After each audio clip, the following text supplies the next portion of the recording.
সমস্ত দর্শক বন্ধুদের নমস্কার জানাই। আজকে বিশেষ আলোচনা করব মঙ্গলের রাশি পরিবর্তন নিয়ে। জানুয়ারি মাসের 21 তারিখে মঙ্গল রাশি পরিবর্তন করছে, কর্কট রাশি থেকে বেরিয়ে বক্রী অবস্থায় ফিরে আসবে মিথুন রাশিতে। মিথুন রাশিতে অবস্থানগত মঙ্গলের কী প্রভাব পড়বে মেষ রাশির উপর, আজকে বিশেষ আলোচনা করব এই মেষ রাশিকে নিয়ে। তবে আলোচনাটি এগিয়ে নিয়ে যাওয়ার পূর্বে সমস্ত দর্শক বন্ধুরা যারা বহুদিন ধরে আমাদের অনুষ্ঠান দেখছেন, এখনও পর্যন্ত সাবস্ক্রাইব করেননি, হয়তো ভুলে গেছেন কৌতূহলবশত, তো তাদের কাছে বিশেষ অনুরোধ করব চ্যানেলটি সাবস্ক্রাইব করার জন্য। যদি অনুষ্ঠানটি ভালো লাগে তাহলে লাইক, শেয়ার, কমেন্ট অবশ্যই করবেন। তবে আমি আমার দর্শক বন্ধুদের কোনো রকম বিভ্রান্তের মধ্যে রাখতে চাই না। এটা গ্রহদের গোচরের অবস্থানের উপর ফল প্রকাশ করা হচ্ছে। এটা কারোর সাথে মিলতে পারে কিংবা নাও মিলতে পারে, তবে আমার বিশ্বাস আগামী দিনে মেষ রাশি এখান থেকে কিছুটা হলেও উপকৃত হবে। মঙ্গলের এই পরিবর্তন আপনারা চন্দ্ররাশি অনুসারেই দেখবেন কিংবা নাম রাশি অনুসারেও দেখতে পারেন। বক্রী মঙ্গল 21শে জানুয়ারি থেকে ফেব্রুয়ারি মাসের 23 তারিখ পর্যন্ত বক্রী অবস্থায় থাকবে এবং 24শে ফেব্রুয়ারি মার্গী হবে এবং এপ্রিল মাসের 2 তারিখ পর্যন্ত মিথুন রাশিতেই থাকছে। আবার 3 তারিখে মঙ্গল চলে আসবে কর্কট রাশিতে নীচ অবস্থায় এবং এখানটাতে জুন মাসের 5 তারিখ পর্যন্ত থাকবে। আর জুন মাসের 6 তারিখে আবার রাশি পরিবর্তন করে সিংহ রাশিতে প্রবেশ করবে। তো এবারের পরিবর্তনটা প্রচণ্ড পৃথক পরিবর্তন হচ্ছে মঙ্গলের, একবার পিছনে একবার সামনে এরকমই করছে। তো মঙ্গলের যথেষ্ট কুপ্রভাব ছিল, তো দেখা যাক আজকে আলোচনাতে কি বেরোচ্ছে। তো মঙ্গলকে বলা হয় কি গ্রহদের সেনাপতি। মঙ্গল যখন কেন্দ্রে অবস্থান করে নিজের রাশিতে, তখন রুচক নামক পঞ্চমহাপুরুষ রাজযোগ তৈরি করে। এটা মহাপুরুষ রাজযোগের মধ্যে একটি শক্তিশালী রাজযোগ। মঙ্গল হচ্ছে সাহসের কারক। একটুতেই রেগে যাওয়া, চটে যাওয়া, মনের মধ্যে ক্রোধ নিয়ে আসা, একটুতেই অধৈর্য হয়ে যাওয়া, বাকবিতণ্ডায় নিজেকে জড়িত করে নেওয়া, এগুলো কিন্তু কারক হচ্ছে মঙ্গল। যাদের জন্মকুষ্ঠিতে মঙ্গল খুব ভালো অবস্থায় থাকে তারা কিন্তু খুব সাহসী হয়, সহজে হার মানতেই যায় না, পরাক্রম ভাবটা প্রচণ্ড থাকে। যারা আবার ভালো ডাক্তার, ইঞ্জিনিয়ার, সার্জেন্ট হয়, সেনাবাহিনীর প্রধান হয়, প্রশাসনের আধিকারিক হয়, এদের জন্মছকে মঙ্গল খুব ভালো অবস্থায় থাকে, কারণ এই সমস্ত কাজ করতে গেলে প্রচণ্ড সাহসের প্রয়োজন হয়। আর মঙ্গল যদি দুর্বল অবস্থায় থাকে, যে শত্রু রাশিতে অবস্থান বা শত্রু নক্ষত্র অবস্থান, তো এগুলো ক্ষেত্রে কিন্তু ওই জাতক কিংবা জাতিকা মনের আত্মবিশ্বাস হারিয়ে ফেলে দেয় সহজে। সাহস জিনিসটা থাকে না বলতে গেলে, একটুতেই ভীতু ভয় পেয়ে যায় এবং রক্তজনিত সমস্যায় ভুগে, কারণ মঙ্গল কিন্তু হচ্ছে রক্তের কারক। কর্কট রাশিতে মঙ্গল নীচ অবস্থায় ছিল, তারপর আবার বক্রী, এবং ছিল হচ্ছে কি এই কর্কট রাশিতে যখন মঙ্গল ছিল, এই মঙ্গলের উপর কিন্তু রাহুর দৃষ্টি ছিল, তার সাথে শনির সাথে আবার কিন্তু ষষ্ঠক যোগ তৈরি হয়েছিল। এবার 21 তারিখে মঙ্গল রাশি পরিবর্তন করে চলে আসছে মিথুন রাশিতে। এখানটাতে ফেব্রুয়ারি 23 তারিখ পর্যন্ত বক্রী অবস্থায় থাকবে। আর গ্রহ যখন বক্রী হয় তখন তার তো চেষ্টা বলে বৃদ্ধি পেয়ে যায়। তো মঙ্গল হচ্ছে একটি ক্রূর গ্রহ, পাপী গ্রহ, তাহলে মঙ্গলেরও চেষ্টা বলে বৃদ্ধি পাবে, অর্থাৎ ক্রূরতা প্রচণ্ড বাড়বে, পাপ প্রভাবগুলোও যথেষ্ট বাড়বে। তবে মঙ্গল যে বক্রী অবস্থায় রয়েছে এটা ঠিক, কিন্তু অবস্থান করছে আবার দেবগুরু বৃহস্পতির নক্ষত্র পুনর্বসু নক্ষত্র। আর পুনর্বসু নক্ষত্র সম্পর্কে বহু কিছু আলোচনা করেছি এর আগের অনেক ভিডিওতে, যে পুনর্বসু নক্ষত্র হচ্ছে ধনুষবাণ, অর্থাৎ একটা একাগ্রতার ব্যাপার উঠে আসছে এই নক্ষত্র থেকে। শুভ নক্ষত্র দেবগুরু বৃহস্পতির নক্ষত্র, এই নক্ষত্রে মঙ্গলের অবস্থান, অর্থাৎ সেনাপতির হাতে ধনুষবাণ আসলো। তাহলে সেনাপতি যখনই একাগ্রতা দিয়ে কোনো কাজ করবে তখনই লক্ষ্যভেদ করতে পারবে, অর্থাৎ এই নক্ষত্রে মঙ্গল যথেষ্ট ভালো ফল দিবে যখনই যে কাজগুলো করবে সেটা একাগ্রতার সাথে যখন করবে। তো দেবগুরু বৃহস্পতির নক্ষত্রে অবস্থান, তাহলে দেবগুরুর যে গুণগুলো, সেই গুণগুলো মঙ্গলের দ্বারা প্রভাবিত হবে এবং রাশিকেও প্রভাবিত করবে, কারণ দেবগুরু বৃহস্পতির সাথে মঙ্গল সম্পর্ক হচ্ছে একই মিত্রতা, তারপর আবার এই নক্ষত্র অবস্থান, তাহলে নক্ষত্রের ফল তো দিবে। সবথেকে ভালো পয়েন্ট হচ্ছে যেটা আগেই বললাম, যে রাহুর দৃষ্টি ছিল, সেই রাহুর দৃষ্টিটা সরে যাচ্ছে এবার মঙ্গলের থেকে। কিন্তু মঙ্গল বক্রী, মঙ্গল যে মুহূর্তে রাশি পরিবর্তন করবে, এই মিথুন রাশিতে প্রবেশ করবে, সেই সময় মেষ রাশির ক্ষেত্রে গ্রহদের আবার অবস্থান এরকম থাকছে। রাশির কারক গ্রহ দেবগুরু বৃহস্পতি অবস্থান করছে বৃষ রাশিতে, যেটা দ্বিতীয় ঘর। ফেব্রুয়ারি মাসের 4 তারিখে আবার দেবগুরু বৃহস্পতি মার্গী হয়ে যাবে এই রোহিণী নক্ষত্রে, এবং রাশির অধিপতি হচ্ছে মঙ্গল। মঙ্গল মিথুন রাশিতে অবস্থান করছে, যেটা তৃতীয় ঘর। কেতু অবস্থান করছে রাশির ষষ্ঠ ঘরে, কেতুর উপর আবার মঙ্গলের দৃষ্টি থাকছে, তার সাথে দেবগুরু বৃহস্পতিরও দৃষ্টি থাকছে। রাশির নবম ঘর যেটা হচ্ছে ধনু রাশি, এই ঘরে আবার বুধ অবস্থান করছে 24 তারিখ পর্যন্ত। বুধ আবার 24 তারিখের পর রাশি পরিবর্তন করবে, সূর্যের সাথে অবস্থান করবে কর্মের ঘরে ফেব্রুয়ারি মাসের 10 তারিখ পর্যন্ত। সূর্য আবার কর্মের ঘরে অবস্থান করছে পঞ্চম ঘরের অধিপতি হয়ে। সূর্য এখানটাতে 12ই ফেব্রুয়ারি পর্যন্ত থাকবে, তারপরে আবার রাশি পরিবর্তন করবে। এবং এই কর্মের ঘরে সূর্য আর বুধের উপর মঙ্গলের যেরকম উচ্চ দৃষ্টি থাকবে, সেরকম আবার দেবগুরু বৃহস্পতিরও দৃষ্টি থাকবে। এবার যেটা একাদশ ঘর কুম্ভ রাশি, এই ঘরে অবস্থান শনি এবং শুক্র করছে। শনি 28শে এপ্রিল পর্যন্ত নক্ষত্র পরিবর্তন করবে না, দেবগুরু বৃহস্পতির নক্ষত্রে থাকছে, তারপরে তো আবার নিজের নক্ষত্রে প্রবেশ করবে উত্তরা ভাদ্রপদে। আর ওদিকে শুক্র 28শে জানুয়ারি আবার রাশি পরিবর্তন করছে, উচ্চ অবস্থায় চলে আসবে দ্বাদশ ঘরে, যেটা হচ্ছে মীন রাশি। এখানটাতে উচ্চ অবস্থায় রাহুর সাথে অবস্থান করবে। রাহু এখানটাতে অবস্থান করছে।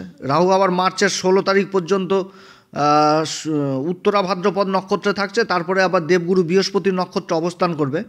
তো এই রকম হচ্ছে গ্রহদের অবস্থান যে মুহূর্তে এই মঙ্গল রাশি পরিবর্তন করছে। মেষ রাশির ক্ষেত্রে মঙ্গল হচ্ছে রাশির অধিপতি এবং অষ্টম ঘরেরও অধিপতি, আর অবস্থান করছে তৃতীয় ঘরে। তৃতীয় ঘরে মঙ্গল তো কারক হয়ে যায়, পুরুষার্থ পরাক্রম যোগাযোগের ঘর, ছোট ভাই বোনের ঘর এই তৃতীয় ঘর। আর পুরুষার্থ পরাক্রমের ঘরে মঙ্গলের অবস্থান অনেক দিক থেকে মেষ রাশিকে সুবিধা দিবে। এখানটাতে মঙ্গল কারক। মঙ্গলের তো 3টি দৃষ্টি, চতুর্থ দৃষ্টি পড়ছে ষষ্ঠ ঘরে কেতুর উপরে, সপ্তম দৃষ্টি পড়ছে রাশির ভাগ্যের ঘরে, আর অষ্টম দৃষ্টি পড়ছে তার উচ্চ ঘর মকর রাশিতে। মেষ রাশির ক্ষেত্রে রাশির অধিপতি তৃতীয় ঘরে অবস্থান। তৃতীয় ঘর, এই ঘর থেকে কিন্তু আবার পরিবর্তন জিনিসটাও বোঝাচ্ছে। তাহলে কর্মক্ষেত্রে এই সময়কালে মেষ রাশির পরিবর্তন উঠে আসছে, সেটা কিন্তু আকস্মিক পরিবর্তন হবে। বকরি মঙ্গলের প্রভাবে যারা এই সময় মিডিয়ার কাজে রয়েছেন, সেলসের কাজে রয়েছেন, কথাবাচক হিসাবে কাজ করছেন, অ্যাডভাইজার হিসাবে কাজ করছেন, ওকালতি হিসাবে কাজ করছেন, চার্টার অ্যাকাউন্টেন্ট হিসাবে কাজ করছেন, রিপ্রেন্টিভ হিসাবে কাজ করছেন, এই সমস্ত কাজে ছোটাছুটি ব্যস্ততা যথেষ্ট বাড়বে। আগের থেকে পরিশ্রম হবে বেশি, তবে একাগ্রতা যদি এই কাজগুলোতে থাকে তাহলে যথেষ্ট লাভবান হবে। ছোটাছুটি থাকলেও কর্মের প্রতি বিশেষ একাগ্রতা নিয়ে আসলে যথেষ্ট লাভ এই সময় করতে পারবে এই মেষ রাশি। এই সময়কালে সরকারের পক্ষ থেকে বিভিন্ন দিকে আটকে থাকা কাজগুলো যথেষ্ট গতি লাভ করবে। কর্মের ঘরে সূর্যের অবস্থান, সূর্য হচ্ছে পঞ্চম ঘরের অধিপতি, এবং যোগাযোগের ঘরের অধিপতি বুধ আবার অবস্থান করবে, বুধাদিত্য যোগ। তার উপর আবার দেবগুরু বৃহস্পতির দৃষ্টি পড়ছে এই বুধাদিত্য যোগের উপর, এবং মঙ্গল রাশির অধিপতি হয়ে এই দৃষ্টি দিচ্ছে পঞ্চমপতির উপর, সেটা আবার কর্মের ঘরে। তো রাশির অধিপতির কর্মের ঘরে দৃষ্টি, তাহলে কর্মের দিক থেকে যথেষ্ট এগিয়ে থাকবে এই মেষ রাশি। যারা সরকারকে মাল সাপ্লাই দিচ্ছে, যারা তাদের কিন্তু মালের অর্ডার পাওয়ার প্রবল সম্ভাবনা থাকছে। যারা ঠিকাদারি কাজে যুক্ত রয়েছেন, ভূমি সংক্রান্ত কাজে যুক্ত রয়েছেন, বড় বড় টেন্ডারের অপেক্ষায় যারা অপেক্ষা করছিলেন, তাদের টেন্ডার পাওয়ার সম্ভাবনা থাকছে। সরকারের দিক থেকে বড় মালের অর্ডার পাওয়ার সম্ভাবনা থাকছে যারা সরকারের সাথে ব্যবসা যুক্ত রয়েছেন।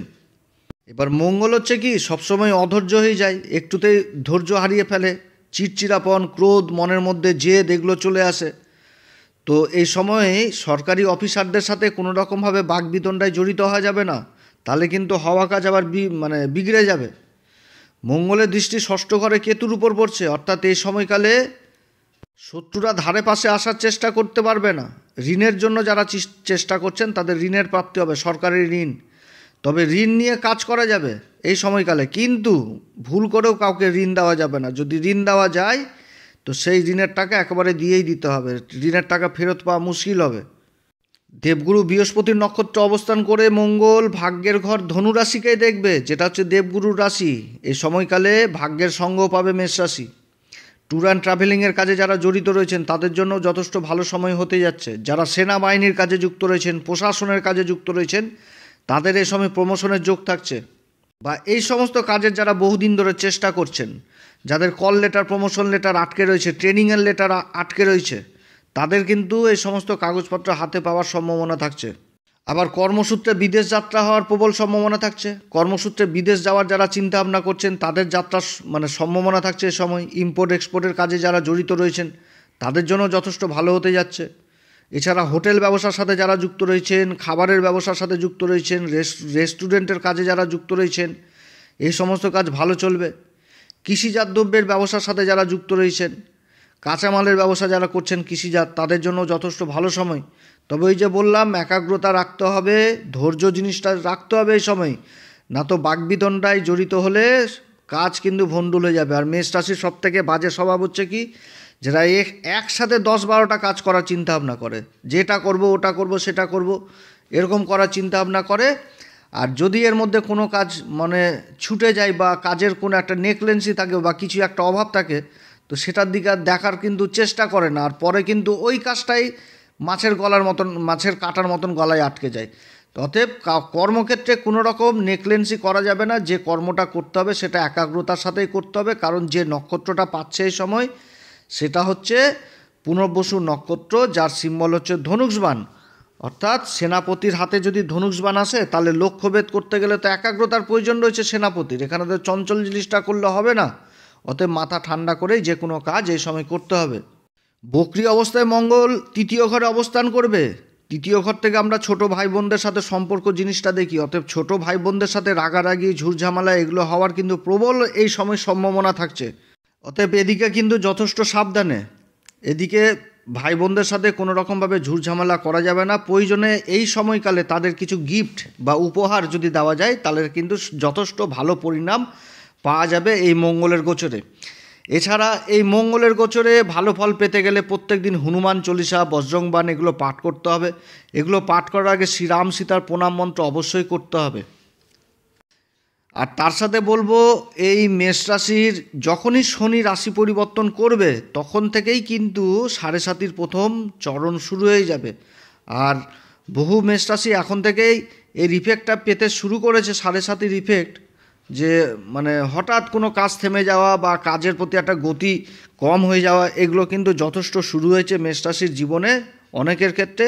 তবে এখন থেকেই বলছি, যাদের জন্মকুষ্ঠিতে শনির রাহুর অবস্থান খুবই খারাপ অবস্থায় রয়েছে, তারা কিন্তু অবশ্যই উপাচার করবেন, হনুমানজির পূজা করবেন, মঙ্গলবার করে হনুমানজিকে ভোগ দিবেন, মন্দিরে যাবেন, মন্দিরে বসেই হনুমান চল্লিশা, বজরংবাণ পাঠ করবেন। এগুলো করলে যথেষ্ট ভালো, কারণ 7.5 একটা ব্যাড ইফেক্ট থাকে। শনি আর রাহুর জুতি তৈরি হবে দ্বাদশ ঘরে, শনি অবস্থান করবে 7.5 সেই দ্বাদশ ঘরে। অতএব যথেষ্ট সাবধান এই সময়কালে। তো যাদের জন্মকুষ্ঠিতে শনি রাহুর অবস্থান খারাপ রয়েছে, তারা অবশ্যই জ্যোতিষীয় পরামর্শ নেবেন। আমাদের হোয়াটসঅ্যাপ নাম্বার দেওয়া রয়েছে, প্রয়োজন মনে করলে আমাদের সাথেও যোগাযোগ করতে পারেন, তবে আমাদের শুল্ক লাগু থাকবে। আর আমাদের সাথে যে যোগাযোগ করতে হবে এরকম কোনো ব্যাপার নাই, আপনাদের আশেপাশে ভালো জ্যোতিষীর পরামর্শ অবশ্যই নেবেন। তো যাই হোক, অনেক কথাই আলোচনা করলাম এই মেষ রাশির সম্বন্ধে। রাশির অধিপতি বক্রি অবস্থায় মিথুন রাশিতে আসছে, আগের থেকে ভালো পজিশনে আসছে, কারণ যে পজিশনটাতে ছিল এর আগে কর্কট রাশিতে, তো সে সময় তো নীচ ছিল, বক্রি ছিল, তার সাথে শনির সাথে ষষ্ঠক যোগ ছিল এবং রাহুর দৃষ্টি ছিল। অর্থাৎ বিভিন্ন রকম সমস্যা তৈরি হয়েছিল। বেশি সমস্যা সুখের দিক থেকে হচ্ছিল। মায়ের ঘর, চতুর্থ ঘর, মায়ের সাথে সম্পর্ক খারাপ, মায়ের শারীরিক অবস্থার অবনতি, অনেক কিছুই কিন্তু হচ্ছিল। তো এবার না হয় সেই জায়গা থেকে আস্তে আস্তে সেই জিনিসটা কাটবে, কিন্তু বক্রি থেকে যাচ্ছে মঙ্গল, এটাও কিন্তু দেখতে হবে। অর্থাৎ যে কোনো কাজ ধৈর্য ধরে করতে হবে। তো যাই হোক, অনেক কথা আলোচনা করলাম। যদি এই পরামর্শ সত্যিই কার্যকরী মনে হয়, তাহলে আমাদের এই অ্যাস্ট্রো এস এম বাংলা চ্যানেলকে অবশ্যই সাবস্ক্রাইব করবেন, লাইক করবেন, শেয়ার করবেন। আপনারা সবাই ভালো থাকেন, ঈশ্বর আপনাদের সবার ভালো করুক। এরপরে আবার আসবো একটি নতুন পর্ব নিয়ে। নমস্কার, ধন্যবাদ।